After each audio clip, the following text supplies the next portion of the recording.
Hello students, आज अभी हम लोग जो है स्टार्ट कर रहे हैं नया टॉपिक।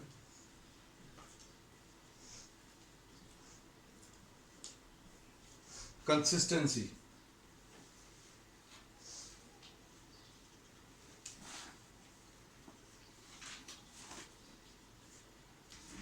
और solution of simultaneous equations, solution of simultaneous equations in three variables।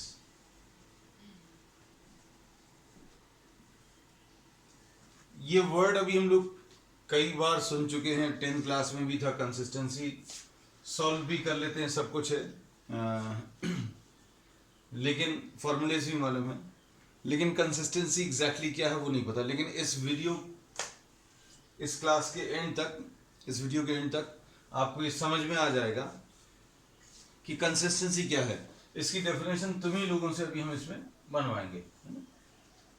तो हम लोगों ने जो मैट्रिक्स मेथड सीख लिए हैं उनका यूज करेंगे for solving system of simultaneous equation in 3 variables. 2 variables भी कर सकते हैं, लेकिन मोस्टली अभी हम लोग डिस्कस करेंगे 3 वेरिएबल्स का।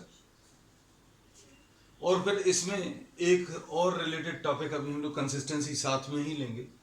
कंसिस्टेंसी का मतलब क्या है, क्या होता है, डेफिनेशन ये तुम लोग क्लास एंड होने तक बता पाओगे। तो अब इसमें इसके लिए अभी हम क्या कर रहे हैं, आज एक प्रॉब्लम ले रहे हैं। प्रॉब्लम जो है बुक का नहीं ले रहा है, ये तुम ही लोगों से बनवा सकते हैं। जैसे सपोज अगर आपने कोई 3 नंबर्स ले लिए, इन 3 नंबर्स की मदद से अगर हमें कोई प्रॉब्लम बनाकर देना है, सपोज आप इसको x मान लीजिए, इसको y और इसको z, तो इक्वेशन कैसे बनती हैं ये अब हमने आपको बता दिया। आंसर्स पहले से सामने रखें ताकि आपको क्लियर रहे। जैसे इसमें अभी हम लोग बोले एक इक्वेशन ये आ जाएगी x plus Y plus Z, x plus Y plus Z 3 है, क्योंकि आपने x को 1, y को 1 और z को 1। फिर उसके बाद सेकेंड इक्वेशन अगर आप ले लें 2x, 2 टाइम्स पहला नंबर प्लस 3 टाइम्स दूसरा नंबर माइनस 5 टाइम्स तीसरा नंबर, कितना आ जाएगा 2 प्लस 3 माइनस 5 इक्वल टू 0। फिर उसके बाद 3x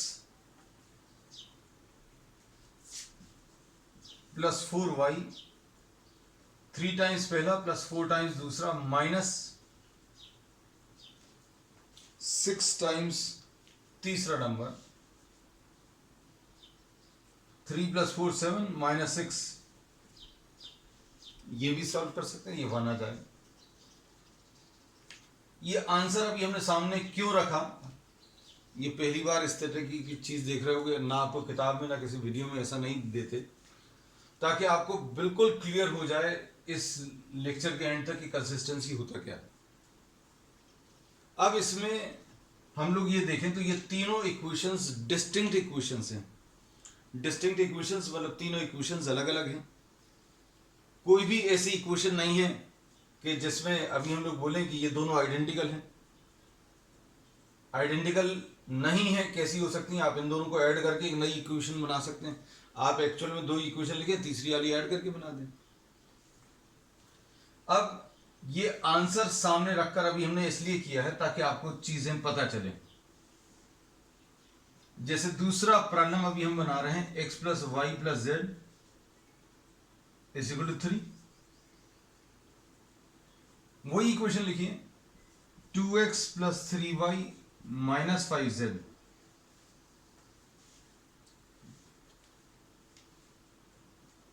इक्वल टू 0, ये आएगा। 2 इक्वेशन बना रहे हैं। तीसरी जो है हम अलग से डिस्टिंक्ट इक्वेशन नहीं क्रिएट कर रहे, इन दोनों को ऐड करके बना दे रहे। कितना आ जाएगा, इन दोनों को अगर आप ऐड कर दें तो ये कितना आ जाएगा 3x plus 4y minus 4z equal to 3। सारी चीजें दिखाकर कर रहे हैं, इसलिए आप लोगों को एकदम क्लियर हो जाएगा टॉपिक के एंड तक कि कंसिस्टेंसी क्या है। तीसरी इक्वेशन, इसमें देखो 1 + 1 + 1 3 है, 2 × 1 + 3 × 1 -5 × 1, 2 + 3 - 5 0 है। दोनों को अगर आप ऐड कर दोगे तो 3 × 1 + 4 × 1 -4 × 1, 3 + 4 7 -4 3 आ जाएगा। तीसरी सेट ऑफ इक्वेशंस, ये तीनों क्वेश्चंस लिख लेना क्योंकि ये तीनों क्वेश्चंस को भी हम सॉल्व करेंगे और कंसिस्टेंसी क्लियर हो जाएगा। x + y + z = 3, ये 1 1 और 1 को लेकर तीनों नंबर्स को ऐड करके 3 आएगा, और 2x + 3y - 5z = 0। 2 टाइम्स पहला नंबर, 3 टाइम्स दूसरा नंबर, -5 टाइम्स तीसरा नंबर 0।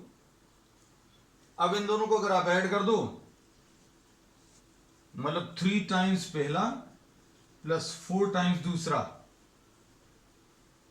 -4 टाइम्स तीसरा, 3x + 4y - 4z। इक्वेशन अभी भी सिर्फ 2 ही दी हैं, लेकिन तीसरी इक्वेशन जो है आप क्रिएट कर रहे हो। यहां पर 3 इक्वेशन है, यहां पर सिर्फ 2 इक्वेशंस, ये थर्ड वन जो है क्रिएटेड है, और ये सारी इक्वेशंस करेक्ट हैं, ये वाली सारी इक्वेशंस भी करेक्ट हैं। अब इसको देखो ध्यान से, इसमें अगर आप देखें ऐड कर रहे हैं, ये 2 दी हैं 2 इक्वेशंस, थर्ड वाली जो है क्रिएट कर रहे हैं,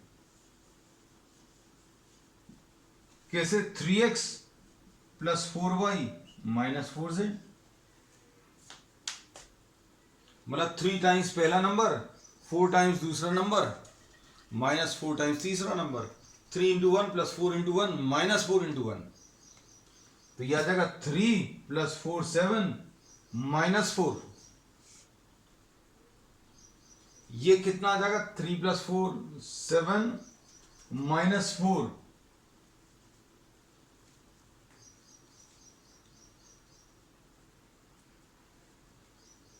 कुछ गड़बड़ है? बोल सकते, कोई एक आध जना बोलना।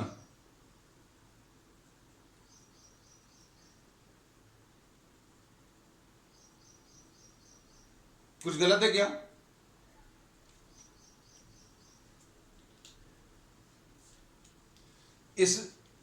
इसमें अभी हम ये कह रहे हैं कि ये इंटेंशनली एक गलती करी है। क्या इंटेंशनली एक गलती करी है कि 3 + 4 7 -4, ये 3 आना चाहिए, लेकिन अभी हमने इसको 2 लिख दिया। अब सारी चीजें अभी हम दिखाकर कर रहे हैं तो आपको समझ में आ रहा है। अब ये आंसर को भूल जाओ, ये आपके पास 3 प्रॉब्लम्स हैं। एक प्रॉब्लम ये है, दूसरा प्रॉब्लम ये है, तीसरा प्रॉब्लम ये है। ये सही है, ये भी सही है, ये इनकरेक्ट है। तीनों को सॉल्व करके अभी हम लोग देखेंगे, और तीनों को सॉल्व करने के बाद फिर जो आएगा कंसिस्टेंसी की डेफिनेशन आप खुद बना पाने की पोजीशन में होंगे। ठीक है, तो ये प्रॉब्लम सबसे पहले आप अपनी कॉपी में नोट कर लो, क्योंकि हमारे पास ये बचेगा नहीं। हम भी कोशिश करेंगे साइड में कहीं पर लिख लें इसको।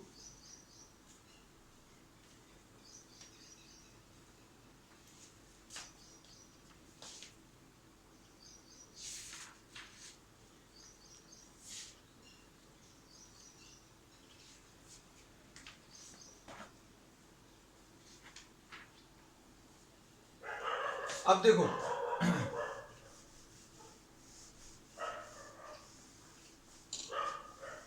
इक्वेशंस को कैसे सॉल्व करेंगे हम लोग, एक एक प्रॉब्लम को अभी हम लोग ले रहे हैं।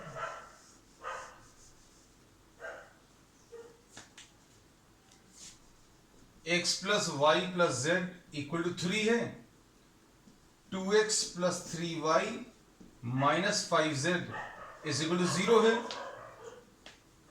और 3x plus 4y minus 6z is equal to 1 है। हम लोग इन इक्वेशंस को, इन सारी इक्वेशंस को ऐसा लिख सकते हैं, कैसा?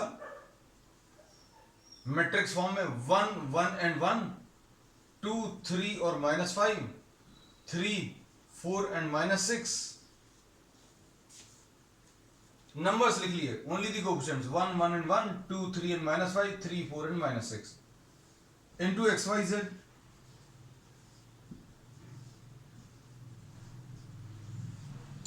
ऐसा कुछ आएगा। क्लियर है ये? मल्टीप्लाई करके देख लो।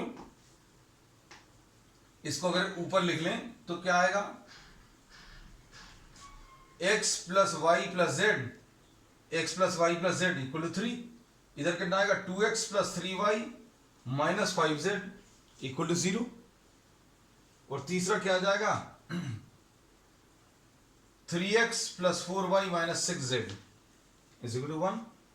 आगे अब इसको, अभी हम लोग इस वाले मैट्रिक्स को हम लोग नाम A दे देंगे, इस वाले मैट्रिक्स को नाम हम X दे देंगे, और इस वाले मैट्रिक्स को अभी हम लोग नाम B दे देंगे।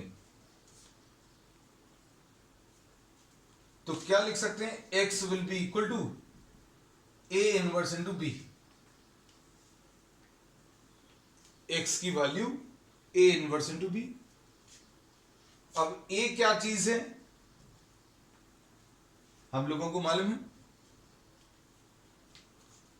A जो है वो 1 1 और 1 है, 2 3 और -5 है, और 3 4 और -6 है।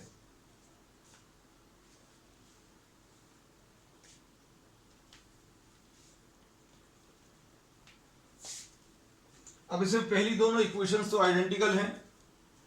हम यहां कॉर्नर में सेकंड प्रॉब्लम की, सेकंड प्रॉब्लम क्या? यस, सेकंड प्रॉब्लम की अभी हम लोग कौन सी इक्वेशन? थर्ड वाली। ये भी ठीक है। अब हम लोग किसी भी चीज को चेंज नहीं कर रहे, क्योंकि ये तो अभी हम बना सकते हैं। अगर यही प्रॉब्लम है तो हम नोट नहीं कर रहे, आप लोग नोट कर लेना। हमने पहली दोनों इक्वेशंस को ऐड करके तीसरी इक्वेशन बनाई है ना? तो ये चीज अभी हम लोगों ने किया है। तो हम इसको नोट नहीं कर रहे, आप लोग नोट कर लेना।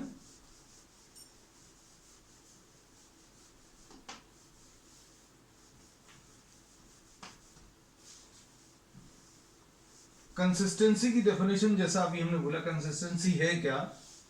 ये किताबों में सब कुछ मिल जाएगा, लेकिन एक्चुअल में कॉन्सेप्ट नहीं मालूम। We know the formulae are given in the book.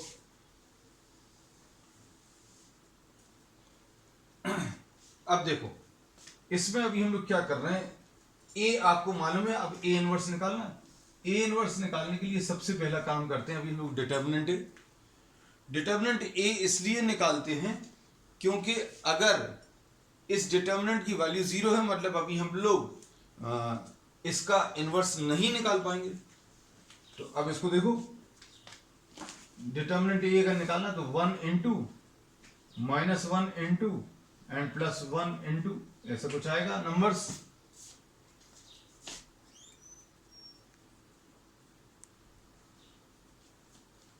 One into an arrangement of numbers which is obtained by removing the row and the column in which this one is present. 3 minus 5, 4 and -6.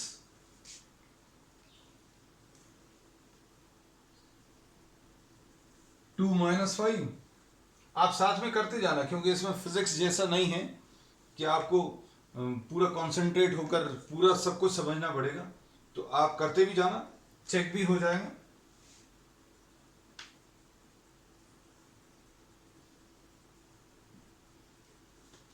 Three -6,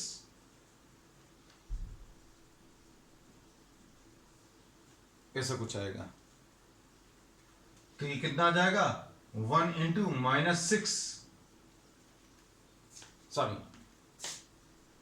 -18 plus 20 -1 into -12 plus 15 plus 1 into 8 - 9। तो ये कितना आ जाएगा? 1 into 2 -1 into 3 -1, तो कितना आ जाएगा ये? 2 - 3 -1 यानी -2। Note कर लेना बेटा, क्योंकि हम रब कर देंगे इसको, या स्क्रीनशॉट ले लो, क्योंकि आज स्पेस की कमी पड़ेगी हमें। तो डिटर्मिनेंट ए जो है -2 आ गया, मतलब इसका इनवर्स अभी हम लोग निकाल सकते हैं। We can find out the inverse.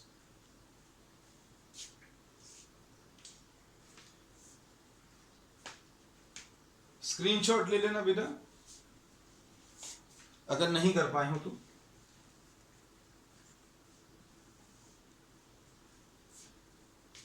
अब हम लोग को अगर इनवर्स निकालना है तो हम लोगों को इसके कोफैक्टर्स निकालने पड़ेंगे। तो कोफैक्टर्स अभी हम लिख ले रहे हैं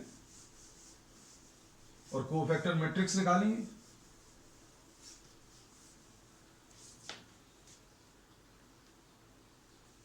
A11 -1 to the power of 1 plus 1,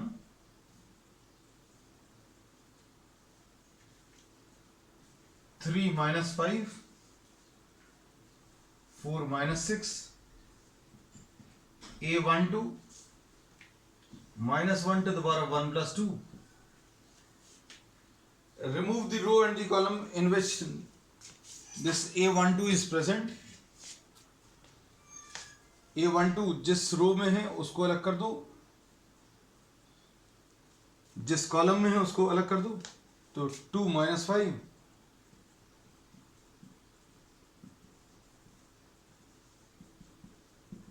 A13, ऐसा कुछ आएगा। A13 2 3 3 4,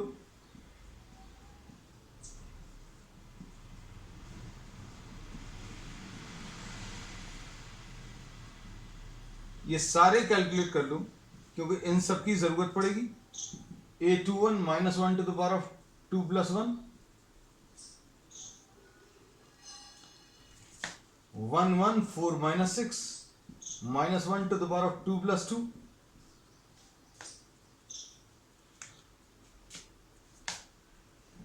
11 3 - 6 -1 to the power of 2 plus 3,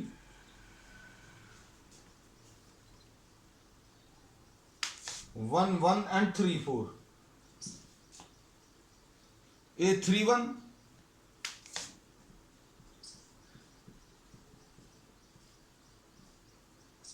ये 1 1 3 - 5, A32 -1 to the power of 3 plus 2,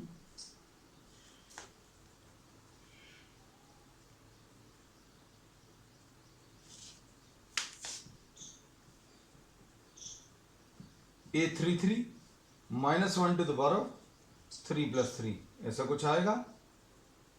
और 1 1 2 3,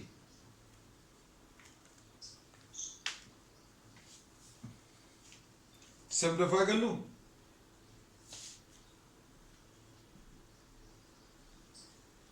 -12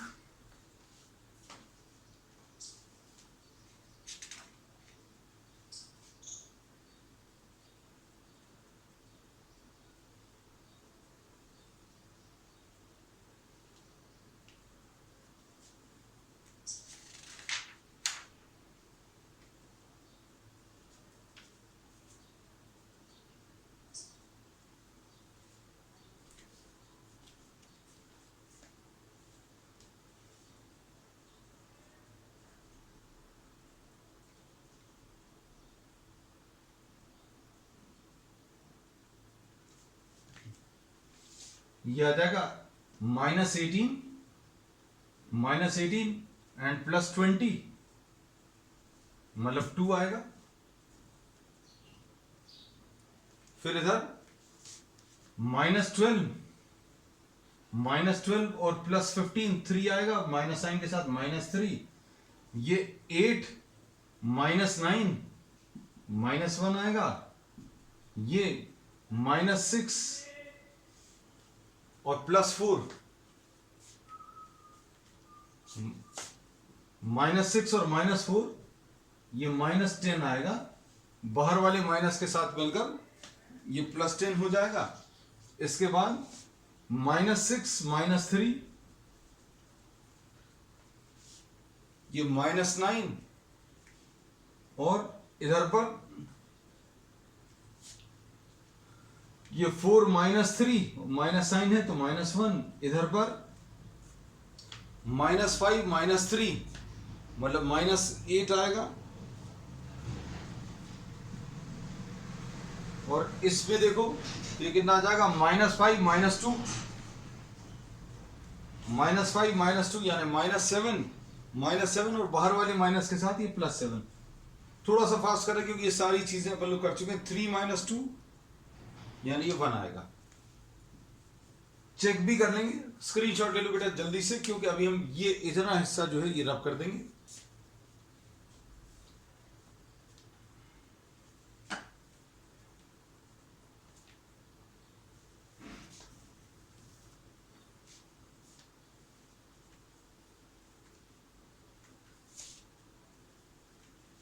अब इसमें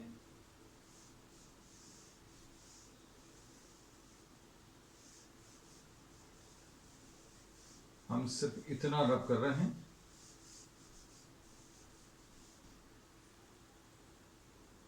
तो कोफैक्टर मैट्रिक्स जो आया वो 2 -3 -1 ऐसी कुछ था। 10 -9 -1 और -8 7 और 1 ऐसा कुछ आया। अब हम रब कर दे रहे हैं।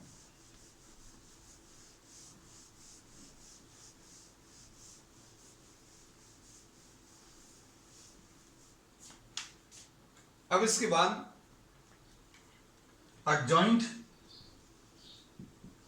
ऑफ ए कैसे मिलेगा, कोफैक्टर मैट्रिक्स का ट्रांसपोज। कोफैक्टर मैट्रिक्स का ट्रांसपोज अगर आप निकालें तो ये कितना आ जाएगा, 2 10 और -8 और -3 -9 और 7 -1 -1 और 1। फिर इसके बाद ए इनवर्स आता है।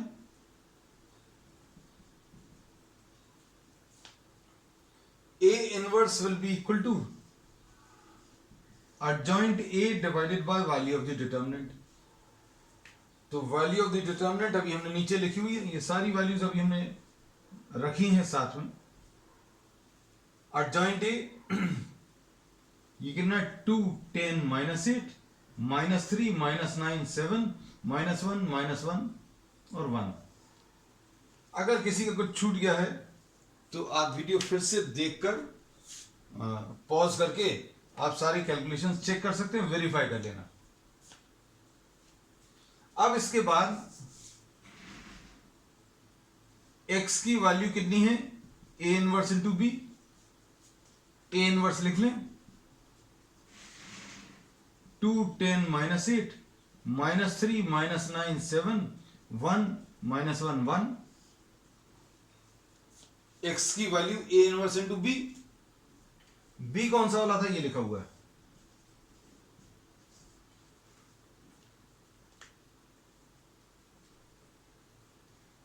अब ये कितना आ जाएगा, x की वैल्यू, x होता था x y z, x किसको लिखा था अभी हमने, x y z को।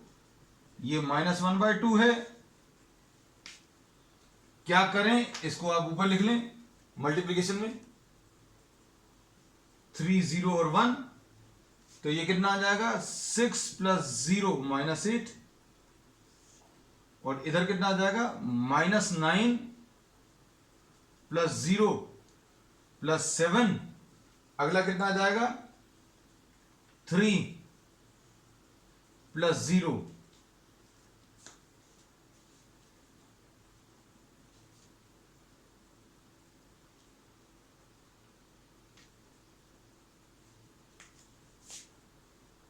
अच्छा ये -1 था, -3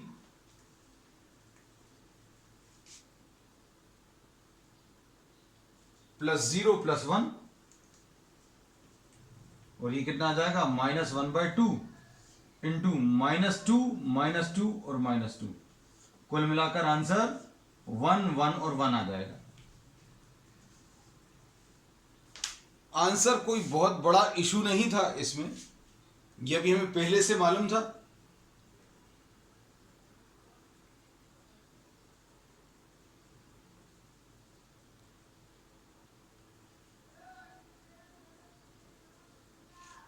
आंसर इसका 1 1 और 1 आना है।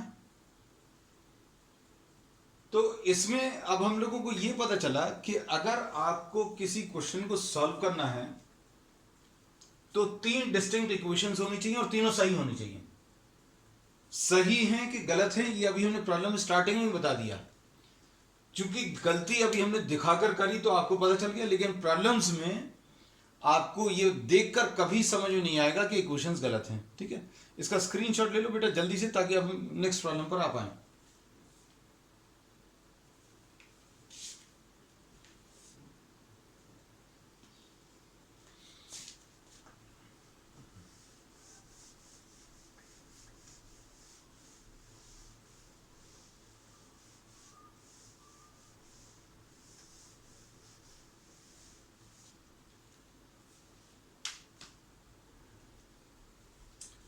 इक्वेशन क्या थी भूल गए अभी हम। अच्छा ये इससे मिल जाएगी, x + y + z = 3,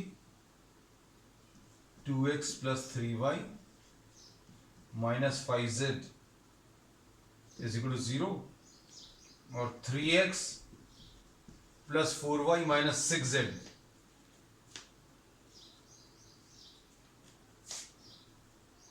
3x + 4y - 6z, 3 + 4 7 - x = 1, ऐसा कुछ है। तो इसमें अभी हम लोग पहला पॉइंट लिखते हैं, if determinant a is not equal to 0 then the equations are consistent, मतलब इक्वेशन सही हैं, equations are correct and have unique solution. इनका एक यूनिक सॉल्यूशन आएगा, और यूनिक सॉल्यूशन इसमें निकाल दिया अभी हम लोगों ने। अब हम क्या कर रहे हैं, सेकंड वाले प्रॉब्लम पर आ रहे हैं। इसमें जो सेकंड प्रॉब्लम था वो सेकंड प्रॉब्लम अब हम लोग लेंगे। इसके बाद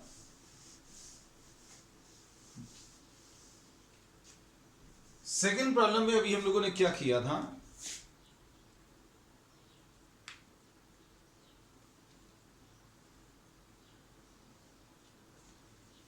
सेकंड प्रॉब्लम में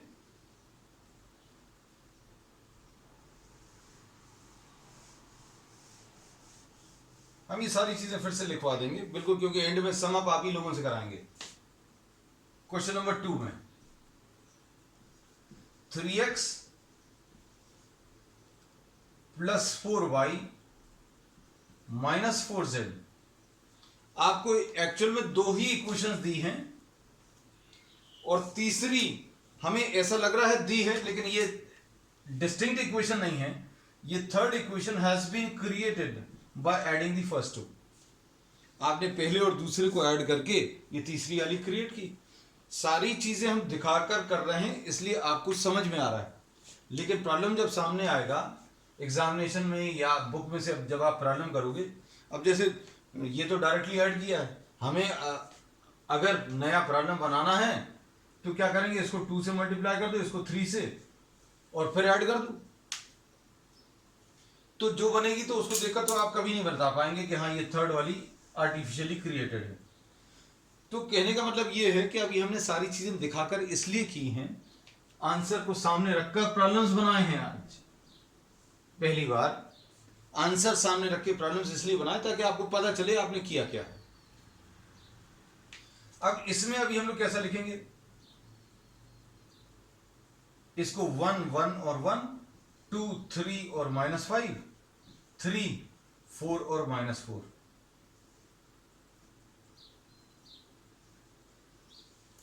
ऐसा कुछ आएगा। इंटू x y और z आएगा, और ये 3 0 और 3 आ गया। अब देखना अच्छे से, इसको अभी हमने फिर से पहले की तरह a नाम दे दिया, इसको x दे दिया और इसको b। तो x will be equal to a inverse into b। अब a इनवर्स फिर से निकालना है, फिर से एक नया काम आ गया है ना। अब इसमें a इनवर्स अगर कैलकुलेट करना है तो सबसे पहला काम क्या है, डिटर्मिनेंट a निकालें। तो इसमें अभी हम लोग क्या बोलेंगे, determinant a will be equal to, ये यहां पर लिख दे रहे हैं, ये 1 1 और 1 है, ये 2 3 और -5 है, और 3 4 और -4 है, ऐसा कुछ। अब इसमें देखो 1 इंटू, वैसे अभी आप डायरेक्टली बता सकते हैं, डायरेक्टली कैसे बता सकते हैं, R1 is equal to R1 plus R2 कर दो।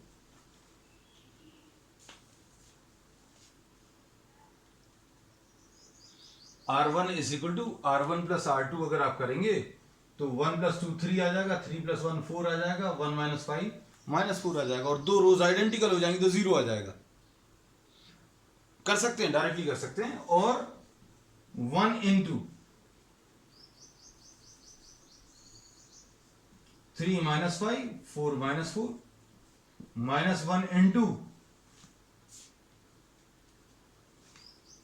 2 माइनस 5 3 -4, और +1 इंटू 2 3 और 3 4। ये कितना आ जाएगा, 1 इंटू -12 +20, -1 इंटू -8 +15 +1 इंटू 8 -9। ये कितना आ जाएगा, 8 -7 +1, सॉरी -1, 0 आ गया। तो ये अभी हमने बोला, ये आप डायरेक्टली भी कर सकते थे। तो डिटर्मिनेंट a की वैल्यू जो है 0 आ रही है। तो ये चीज तो कंफर्म है कि अब हम लोग इसको आगे इस तरीके से सॉल्व नहीं कर पाएंगे, और हम लोग क्या बोलेंगे, inverse does not exist. The inverse of this does not exist. अब हम लोग क्या करेंगे, इसके कोफैक्टर मैट्रिक्स निकालेंगे।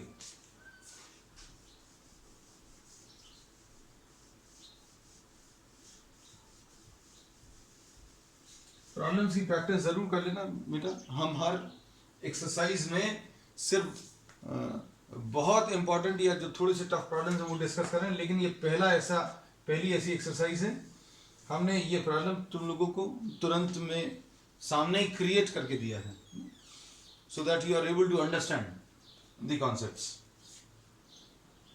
अब इसमें देखो ए आपको दिया हुआ है, ए कितना दिया है,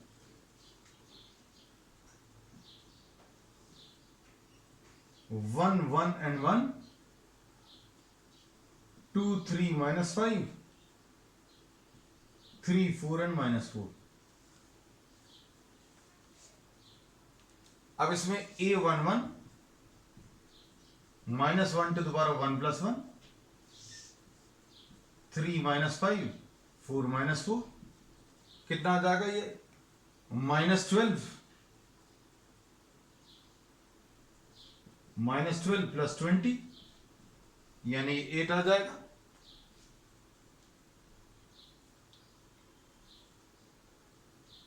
अब इसके बाद a12 -1 to the power of 1 + 2, ये 2 -5 3 -4, ये कितना आ जाएगा -8 और +15, -8 और +15 7 आएगा, -7 आ गया। A13 ये -1 टू द पावर 1 + 3 और ये कितना आएगा 2 3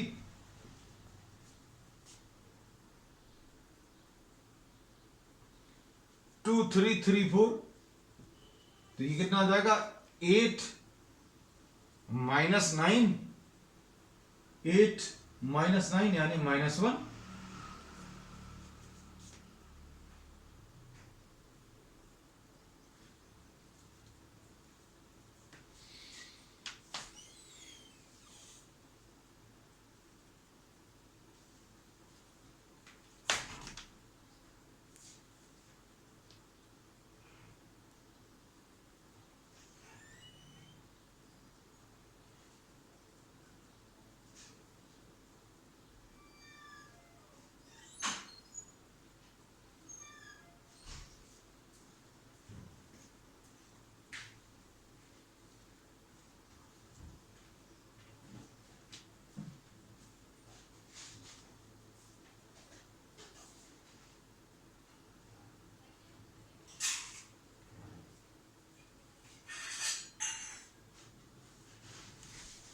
अब इसमें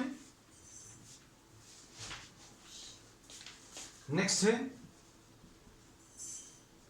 A21, ये -1 टू द पावर ऑफ 2 + 1 और ये कितना आएगा 1 1 4 -4, कितना आ जाएगा ये -4 -4 -8, -8 और माइनस ये +8 आ जाएगा। A22 ये -1 टू द पावर ऑफ 2 + 2 आएगा। A22 में 1 1 3 -4 1 1 3 -4, ये -4 -3 मतलब -7 और A23 ये अगर आप देखें तो ये कितना आ जाएगा -1 टू द पावर ऑफ 2 + 3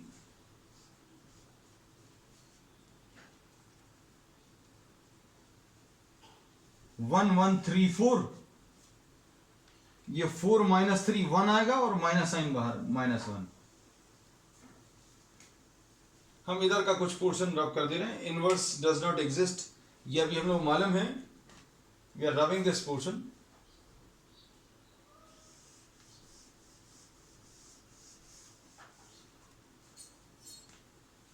फिर इसके बाद A31 -1 to the power of 3 + 1 ऐसा कुछ आएगा। 1 1 3 -5 -5 -3 -5 -3 -8। A32 इधर लिख दे रहे हैं, ये -1 टू द पावर ऑफ 3 + 2 आएगा। A32 में 1 1 2 -5 1 1 2 -5, ये -5 -2 -7 +7 आएगा। और A33 सारी वैल्यूज आ गई, 3 + 3 1 1 2 3, ये 3 -2 यानी कि 1 आएगा।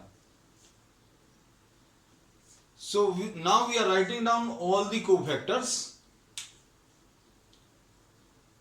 सारे कोफैक्टर्स अभी हम लोग लिख लें। ये भी रब कर दे रहे हैं अभी हम, ये अच्छा इधर लिख लेगा। ये शुरू के 2 रब कर दे रहे हैं।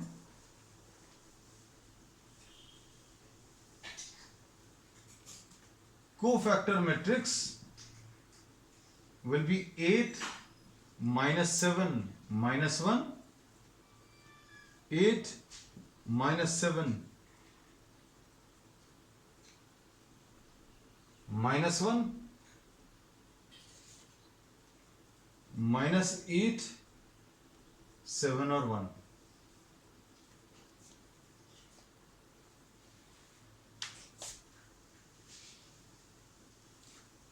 अब इसमें ये सारी वैल्यूज अगर सही हैं, हमने कोफैक्टर मैट्रिक्स निकलवाया और ये कई जगह आप लोगों को बताया है कि आपके इतने सारे कैलकुलेशंस सही हैं कि गलत हैं, ये चेक करने का तरीका आपको मालूम होना चाहिए।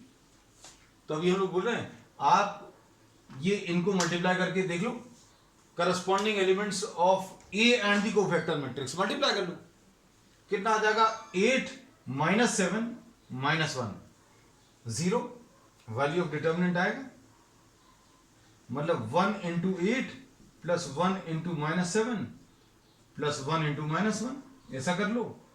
2 × 8 कर लो, सेकेंड रो को सेकेंड रो से 2 × 8 + 3 × -7 -5 × -1,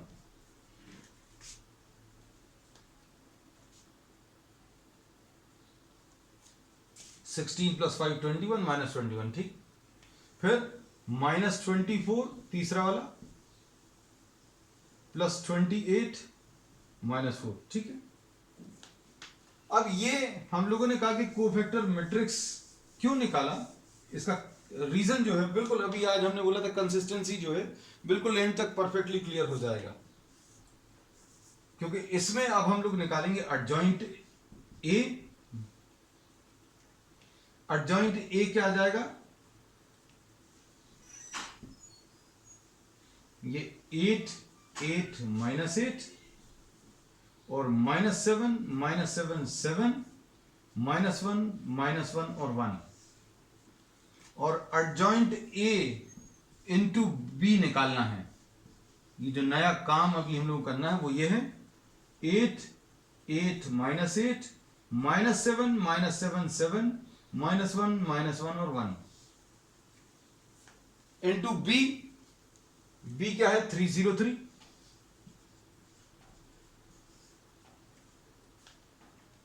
सॉल्व करो। सॉल्व करने के लिए 303 लिखेंगे तो कितना आ जाएगा, अगर आप देखो तो ये 0 24 + 0 -24 0 आएगा, फिर अगला -21 + 0 + 21 ये 0 आएगा, और ये भी 0 आएगा। तो अगर डिटर्मिनेंट की वैल्यू 0 है तो अब हम लोग बोल सकते हैं डिटर्मिनेंट ए की वैल्यू यदि 0 है, if determinant A is equal to 0, then calculate what adjoint A into B, ये निकाल लो, adjoint A into B निकाल लो, और अगर ये नल मैट्रिक्स आ जाए देन इक्वेशंस जो है अभी भी सही हैं, are consistent and have infinite solution. भाई अब इसके इनफाइनाइट सॉल्यूशन कैसे होंगे, ये 2-3 मिनट के बाद डिस्कस करेंगे, क्योंकि अभी हमने जितने कैलकुलेशंस दिखाए हुए हैं उसके बेसिस पर तीसरा प्रॉब्लम और हो सकता है, तो ये नोट कर लो क्योंकि ये काम आएगा। If determinant A is equal to 0, then calculate adjoint A into B, and if this is equal to null matrix, then the equations are consistent and have infinite solutions. चलो इनफाइनाइट सॉल्यूशन भी अभी हम बता दे रहे हैं कि infinite solution कैसे होंगे। आप इसमें से ये इक्वेशन तो छोड़ ही दो, कोई भी एक इक्वेशन छोड़ दो, क्योंकि ये अभी हम लोगों ने क्रिएट की थी। इसमें z की वैल्यू k ले लो, क्योंकि सिर्फ 2 ही इक्वेशन दी हैं, 2 इक्वेशन से 3 वेरिएबल सॉल्व नहीं हो सकते, तो आप किसी एक को k मान लो, तो x + y की वैल्यू 3 - k आएगा, और 2x + 3y = 5k आ जाएगा।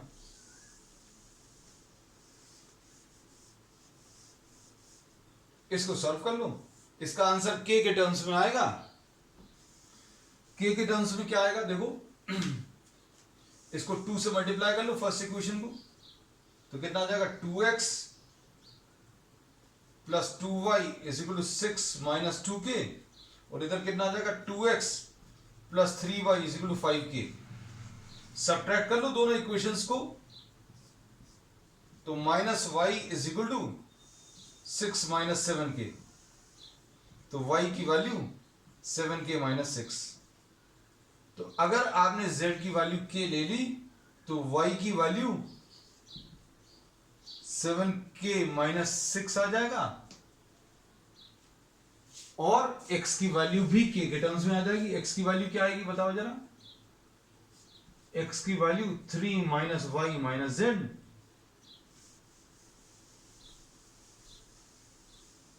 ये 3 minus y 7k minus 6 minus z के, तो ये कितना आ जाएगा अगर आप देखें 9 माइनस 8k। अब k की क्या वैल्यू, k की इनफाइनाइट पॉसिबल वैल्यूज है, आप जो चाहो वो ले सकते हो, 0.1 1 3 10 5/7, आपको जो नंबर लेना वो k का ले लीजिए। अब k के इनफाइनाइट पॉसिबल सॉल्यूशंस है तो x और y के भी इनफाइनाइट सॉल्यूशंस है। तो ये अब हम लोगों को पता चल गया, क्या पता चल गया कि अगर आपको दो ही इक्वेशंस दी हुई हैं और 3 वेरिएबल्स हैं, इक्वेशंस लेकिन सही हैं, तो इनफाइनाइट पॉसिबल सॉल्यूशंस होंगे। अगर आप कुछ नोट नहीं कर पाए हो तो दोबारा आप इसको देखकर चीजों को नोट कर लेना, क्योंकि अब हमें वाइंड अप करना है जल्दी से। अब देखो तीसरा प्रॉब्लम, अब ये बहुत इजी हो जाएगा क्योंकि इसके कैलकुलेशंस अब ज्यादा हमें नहीं कराने। Question number 3, x plus Y plus z equal to 3 है, 2x plus 3y minus 5z is equal to 0 है।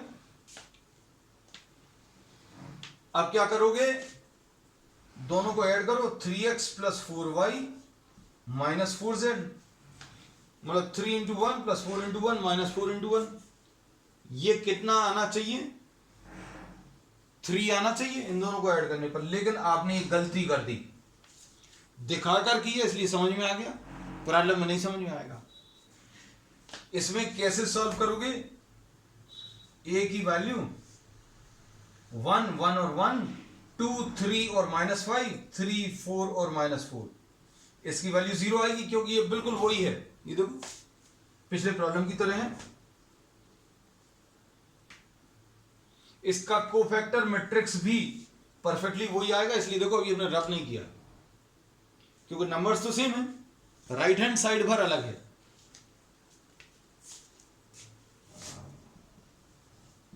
तो एडजॉइंट ए ये भी पिछली प्रॉब्लम की तरह बिल्कुल सेम आएगा, 8 8 माइनस 8 माइनस 7 और 7 माइनस 1 और 1। अब if determinant a is equal to 0 then find adjoint a into b, ये पिछले प्रॉब्लम में भी लिखा था, निकाल लें। और इसमें एडजॉइंट a इंटू बी जो है ये not equal to null matrix आएगा। Find adjoint a into B, if adjoint a into B is not equal to null matrix then equations are inconsistent. Inconsistent मतलब इनकरेक्ट, सही नहीं है। And have, अगर कोई चीज सही नहीं है तो उसके कितने सॉल्यूशन होंगे, नो सॉल्यूशन।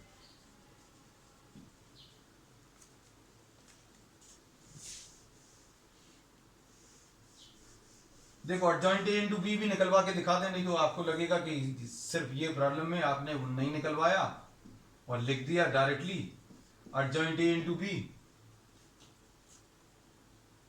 एडजॉइंट ए कितना है, 8 8 माइनस 8 माइनस 7 7 माइनस 1 और 1 इंटू बी कितना है 302।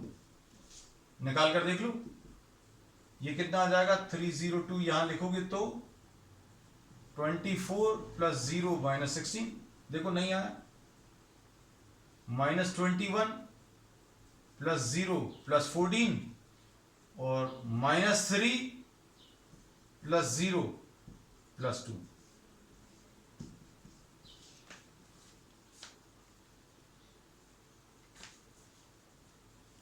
अब हम सारी चीजों को वाइंड अप कर दें।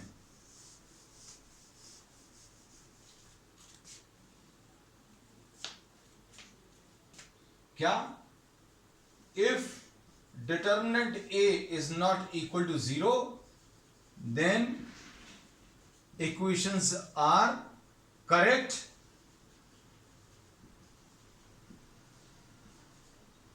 And have unique solution. यह प्रॉब्लम नंबर 1 था। सेकेंड में अब इसके बाद if determinant A is equal to 0, then find, क्या चीज निकालनी है? Adjoint A into B. अब इसके दो पार्ट्स हैं। If adjoint A into B is equal to null matrix अगर है, देन इक्वेशंस आर कंसिस्टेंट, मतलब करेक्ट है अभी भी।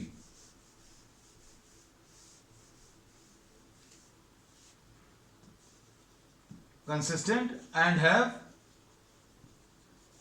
Infinite solution.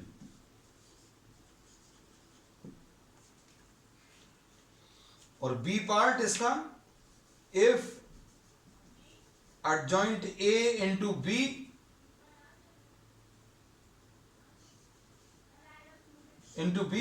is not a null matrix, then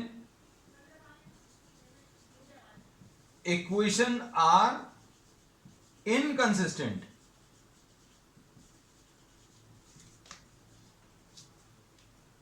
and have no solution। Note कर लो बेटा जल्दी से।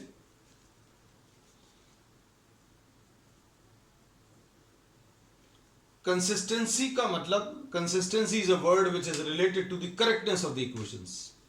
तो आज अभी हमने जो है कॉन्सेप्ट एकदम एंड में जाकर, ये चीजें जो है किताबों में दी हुई रहती हैं, लेकिन ये समझ में नहीं आता ये सब क्या है, कंसिस्टेंसी क्या है। तो ये पूरे अभी हमने 3 एग्जाम्पल्स की मदद से क्लियर किया है। जल्दी से नोट कर लो। And that's all for today.